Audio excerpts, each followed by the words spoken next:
Hey guys, welcome back to another video. Today we have an updated tier 90 plus Twisting Blades build. So as many of you know, if you were playing my previous take on Icy Shadow Twisting Blades, it was patched to make the procs of Icy Alchemist line up correctly with the shown values, making it not nearly as good as it was before. So I wanted to get you guys an updated build for tier 90s and up. This build is much more well-rounded, having more damage, being tankier, and boss damage is pretty solid as well. In this video, as normal, we'll be going over skills, playstyle, gear, aspects, and the Paragon boards. Starting off with the skills, we'll be using Shadow Step, Dash, Twisting Blades, Shadow Imbue, Dark Shroud, and Puncture. Positioning is super important when you're running high tier dungeons. Take advantage of Rogue's mobility to constantly reposition around groups, allowing for your Twisting Blades to follow through the packs and dealing massive damage. Use Dark Shroud whenever it's up, and try to avoid diving groups of elites unless you have Dark Shroud up. You don't want to be caught in one place for too long. For the most part, you're fine when you're dealing with 3 or 4 elites. When you have 5 or more in one area, you need to be on the constant move so you're not caught and bursted down. And onto our skill tree. So starting off, we have Puncture with Fundamental Puncture. Max out Twisting Blades and go into Advanced Twisting Blades. 3 into Sturdy, 3 into Siphoning Strikes. Pick up Shadow Step with Discipline Shadow Step. 3 into Weapon Mastery, Dash with Methodical Dash. Moving on, we just put 2 points into Dark Shroud and then countering Dark Shroud for that increased critical strike chance when it's up. But you can also just invest all 4 points just into Dark Shroud, or 3 and into Enhanced. Moving on, we have Exploit and Malice, max both of those out. 1 point into Shadow Imbuement with Mixed Shadow Imbuement, and then 3 into Consuming Shadows. So the main reason we use Shadow Imbuement here is just for extra energy sustain, so we don't have to give up a offensive aspect slot for Umbros on one of our rings. Then we go 3 into Precision Imbuement for increased critical strike chance, 3 into Frigid Finesse, pick up 3 into Innervation, 3 into Alchemist, and 3 into Second Wind.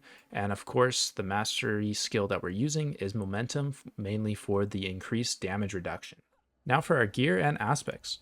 Starting off with our armor, for your helmet, go for life, armor percent, cooldown reduction, and basic skill attack speed with the aspect cheats for extra damage reduction when we're diving packs.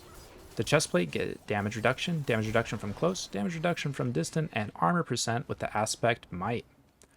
For the gloves, go for ranks of Twisting Blades, crit chance, attack speed, and lucky hit chance ideally. I've been having a hard time getting ones with lucky hit chance, so I'm using critical strike damage with imbued skills for now.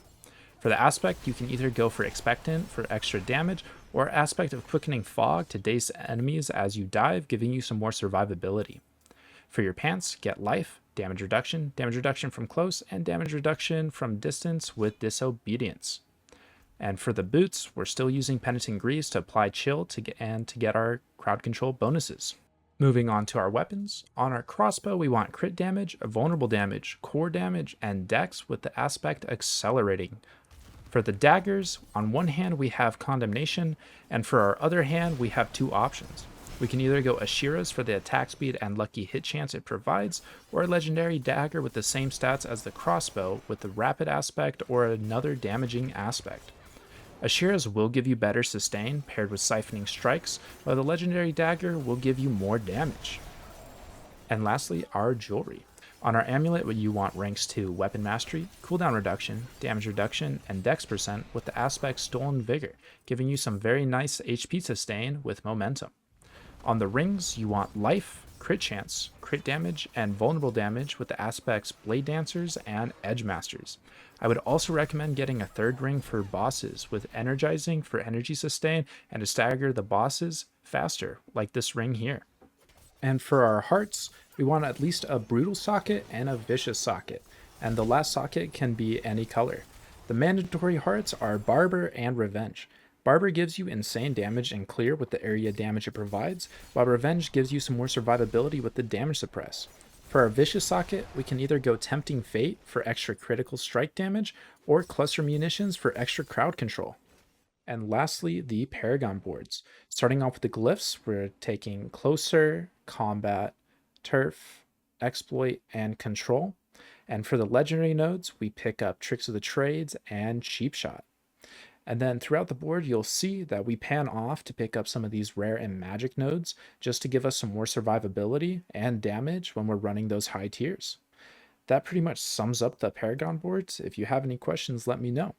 But the build link will be in the description below as normal, so you can follow it closely. And with that, we sum up this build guide. Let me know what you think of the build in the comments below. I've been pretty busy lately, so I haven't had a lot of time and been pretty slow at getting these guides out, but I'm trying to get better with my time management for you guys. If you enjoyed this video and want to see more build guides, leave this video a like and subscribe so you don't miss out. That's all for today. Remember to have fun and take care.